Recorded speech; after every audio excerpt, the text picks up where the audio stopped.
हरियाणा में आशा वर्करों की हड़ताल का आज 10वां दिन और आज इन्होंने अपनी हड़ताल को बढ़ाकर 21 अगस्त तक कर दिया है।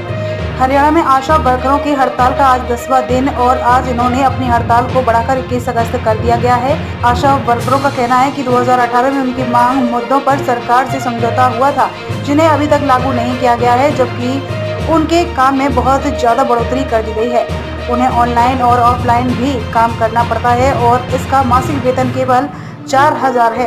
7 या 7,500 महीना मुश्किल से मिलता है। आशा वर्करों का कहना है कि हमारा काम तो डॉक्टर के समान है और हमारा वेतन मनरेगा के मजदूरों से भी कम है। हमारा जब काम पक्का है तो वेतन कच्चा क्यों?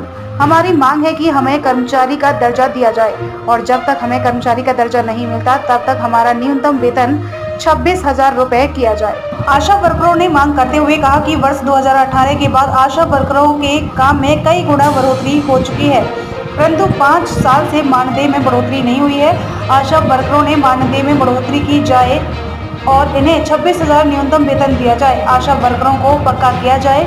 आशा वर्करों के मानदेय और प्रोत्साहन राशियों में महंगाई भत्ते के साथ जोड़ा जाए। आशा वर्कर्स को ESI और PF और सेवानिवृत्ति का लाभ सहित सभी सामाजिक सुरक्षा का लाभ दिया जाए। इसके अलावा अनुभव और योग्यता के आधार पर आशा वर्करों की पदोन्नति की जाए।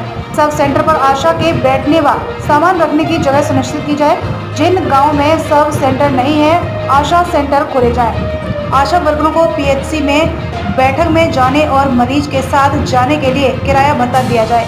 8 एक्टिविटी के काटे गए 50% को तुरंत वापस लिया जाए। सेवानिवृत्ति की आयु 65 वर्ष की जाए। आशा वर्करों को वर्दी के 2,000 रुपए वार्षिक दिए जाए।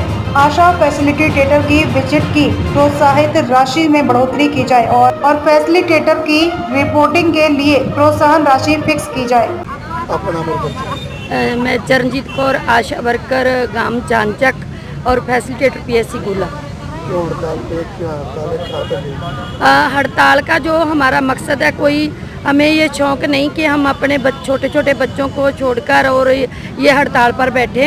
हमें एक कहते हैं ना, हड़ताल कर मजबूरी है, हड़ताल करना ज़रूरी है। हम नारा भी लगाते हैं, तो हमें अब ज़रूरी हो गया, क्योंकि हमारी मांगों को सरकार ने ऐसे कर रखा है कि जैसे उनको एक बिना वेतन के एक मजदूर मिला हुआ है कि इनको जितना मर्जी काम ले लो, पैसे बिल्कुल कम देंगे और काम हम लेंगे जैसे कि 40, 45, 50 हज़ार किसी का हो नौकरी।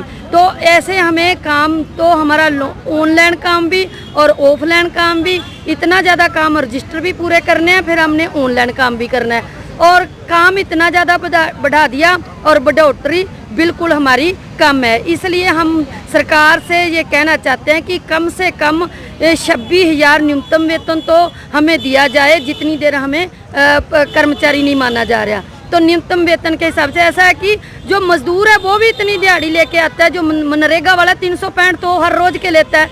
अगर 9,000 भी होती तो भी हम चलो मनरेगा जितना तो काम कर समझ लेते, लेकिन काम करते हम 24 घंटे और वेतन हमारा 4,000 और कुछ कामों का ये बिल्कुल 7,500 जहाँ 7,000 के करीब बनता है।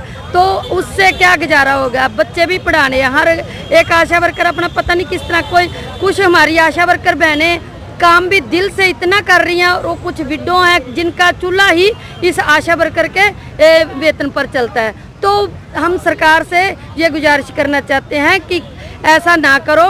आप सोचो कि जो पहले सरकारें, एक हमारे जो जैसे पिछली बार कांग्रेस की सरकार थी 2014 में, उन्होंने हमें साफ जवाब दे दिया था, तो फिर उनको भी जनता ने साफ जवाब दे दिया। तो हम चाहते हैं अगर आप अभी भी आपके मन में कुछ है आगे आने की, तो ये जो कर्मचारी कोई भी है जो अपनी मांगों को लेकर बैठे हैं और हमारी आशा वर्करों के और सोचिए और हमारी वेतन की बढ़ोतरी कीजिए। जैसे काम की बढ़ोतरी कर रहे हो ऐसे हमारे दाम की बढ़ोतरी भी करो। मेरा नाम आशा है जी, मैं गांव मानस से हूँ जी। जैसा कि आप सबको पता है जी, आज हमारी हड़ताल का 10वां दिन है, लेकिन कोई बीमारी या का कोई सुध बुध नहीं ले रहा है। जैसा कि देखो कितने आशा वर्कर के कितने काम बढ़ा दिए गए हैं। पहले वो फील्ड में काम करती है, फिर रजिस्टर में करती है, फिर उसको ऑनलाइन करती है, लेकिन इस काम का हमें सही तरीके से दाम नहीं दिया जा रहा। दाम ही बहुत कम है। 4,000 में क्या बनता है जी? 4,000 में तो चूल्हा चौका भी नहीं चलता है।